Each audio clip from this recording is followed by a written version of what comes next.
Bhajanlal cabinet की बैठक संपन्न हो चुकी है। अब सबकी नजरें इस पर थी कि कैबिनेट की मीटिंग हुई है तो बैठक में ऐसी कौन सी वार्तालाप हुई होगी, ऐसी कौन सी बातचीत हुई होगी भैया, मानव भी तो बताओ।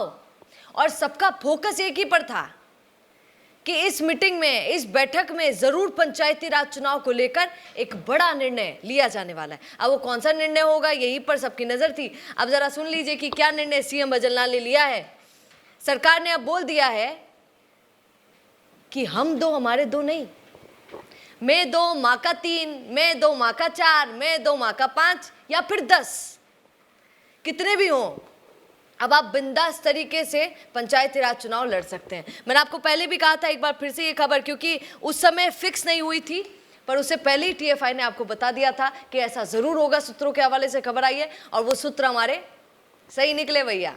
अब देखिए यहाँ पर सरपंच बनना चाहे, प्रधान, जिला परिषद सदस्य, मेयर, सभी के लिए अब 2 से अधिक संतान हो सकती है, क्योंकि गांव में बड़ा भरा पूरा परिवार होता है तो उनको बड़ी दिक्कत होती थी। लायक होने के बाद भी सरपंचाई के लिए खड़े नहीं हो पाते थे।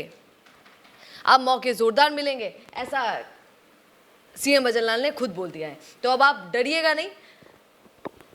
अब ये देखना दिलचस्प होगा कि क्या होता है, क्योंकि विपक्ष कह रहा है कि ये गलत है, जनसंख्या नियंत्रण के खिलाफ है ये चीज़। अगर ऐसा ही करते रहेंगे तो ये बहुत उल्टा हो जाएगा। आपका पहले वाला नियम अच्छा था, हम दो और हमारे दो, अब हम दो हमारे 3-4 हुए तो फिर खड़े हो जाएंगे तो बड़ी प्रॉब्लम हो जाएगी।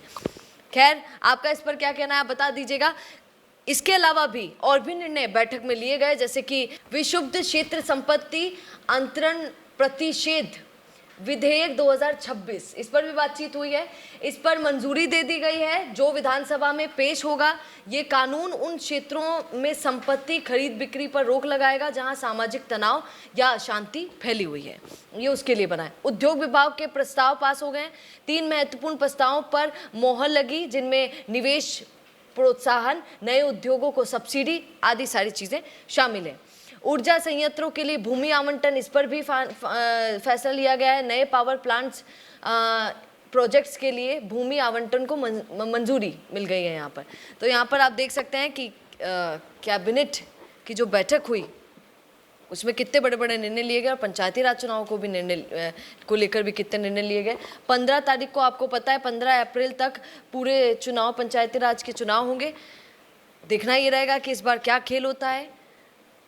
तैयारी सब भरपूर तरीके से कर रहे हैं। इधर से कांग्रेस भी पूरे तरीके से रेडी है। वो कह रही है कि माँ की जीत होनी, इस बार तो पूरी तैयारी के साथ हम लड़ेंगे। उधर से भाजपा भी पूरी तैयारी के साथ है। अब देखना ये होगा कि क्या होता है। आपका इस पर क्या कहना है, कमेंट जरूर कीजिएगा। नमस्कार। रुकिए और जरा ध्यान से सुनिए। क्या आप हमारी इन खबरों से अपने व्यापार को भी बढ़ाना चाहते हैं? तो आप भी खबरों के दौरान इस तरह के एलिमेंट्स पर अपना विज्ञापन दे सकते हैं, या फिर ऐसे खबर के 1 मिनट बाद अपना पूरा विज्ञापन डलवाएं, जो कि 8 लाख से ज्यादा सब्सक्राइबर्स और फॉलोअर्स वाले द फैक्ट इंडिया चैनल्स और पेजेस से राजस्थान के कोने कोने में पहुंचेगा और इससे आपका व्यापार, ब्रांड सब कुछ बढ़ेगा।